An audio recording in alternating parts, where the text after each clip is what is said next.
इस कार्यक्रम को आगे बढ़ाते हुए मैं दीदी से अनुरोध करूंगा कि आज के इस कार्यक्रम में मुझे आप सबको अपना आशीर्वाद प्रदान करें, क्योंकि उन्हें जाना है। मैं समय वही घड़ी में देख रहा था, तो दीदी अपना आशीर्वाद, एक बार जोरदार ताली से दीदी का स्वागत करिए, क्योंकि थोड़ी जल्दी है।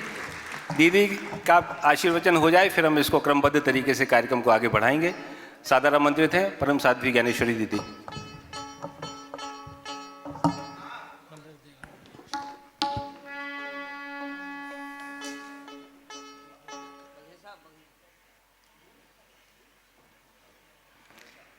हम बेसुर वाले हैं।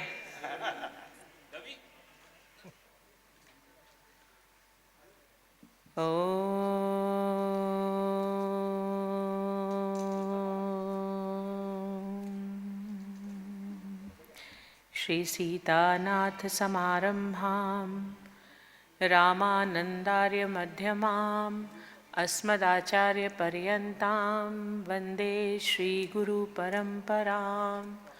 ओम अखंडमंडलाकारं व्याप्तं येन चराचरं तत्पदं दर्शितं येन तस्मै श्री गुरुवे नमः। तस्मै श्री गुरुवे नमः। तस्मै श्री गुरुवे नमः।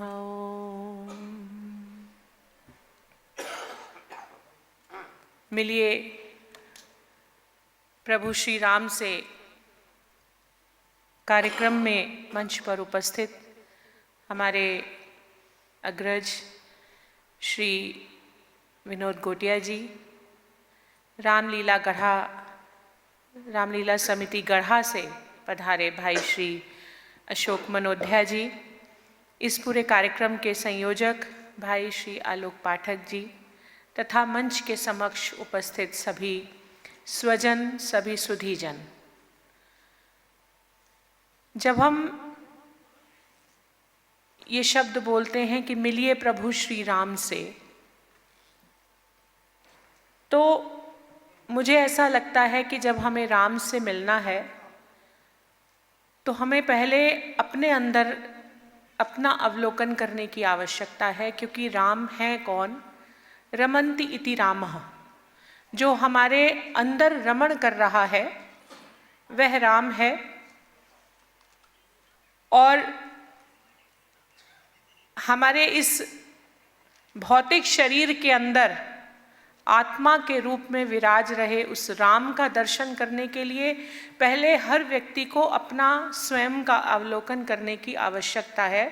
और गोस्वामी तुलसीदास जी ने विनय पत्रिका में एक बहुत सुंदर बात कही है, और जब भी मैं वह विनय पत्रिका का पद पढ़ती हूँ तो मुझे ऐसा लगता है कि वह पद हमारे जीवन का थर्मोमीटर है।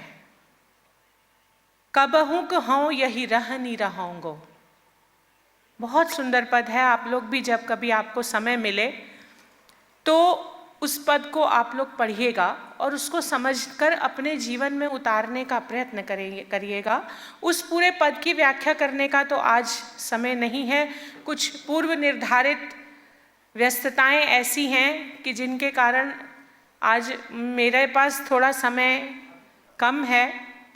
आज आलोक जी को सवेरे सवेरे मेरे से डांट भी पड़ गई थी। आलोक जी ने कहा कि मेरी मीटिंग्स के कारण बहुत व्यस्तता रही। मैंने कहा आपकी मीटिंग्स और अब दूसरों की मीटिंग्स का क्या? तो आज मैं सबके सामने बता रही हूँ। तो आलोक जी, सबके प्रति उनका इतना अपनत्व भाव है कि वो अपनी मर्जी से कार्यक्रम करके सबका नाम दे देते हैं, क्योंकि वो समझ जाते हैं कि इनकी जिद के आगे सबको झुकना पड़ता है। इसलिए अपनी मर्जी से नाम दे देते हैं और कार्यक्रम रख लेते हैं और पूरा वारंट निकाल देते हैं कि इतने बजे आपको पहुंचना है। तो कबहू कहूँ यही रहनी रहूँगो, यथा लाभ संतोष तथा काहू से कछु न चाहूँगो। ये है तो कुछ शब्द, बड़े गिने चुने एक पंक्ति है। मैं पूरे पद की बात नहीं कर रही। पूरे तो विनय पत्रिका में इस एक तुलसीदास जी का जो एक ये विनय पत्रिका का पूरा एक जो कवित्व है, इसकी एक पंक्ति केवल अगर हम अपने जीवन में उतार लें यथा लाभ संतोष तथा काहू से कछु न चाहोंगो, कबहु कहो यही रहनी रहोंगो। तुलसीदास जी भगवान से कहते हैं कि प्रभु मैं ऐसी रहनी कब रह पाऊंगा, ऐसी रहनी कब रह पाऊंगा का अर्थ कि मैं ऐसा जीवन कब जी पाऊंगा।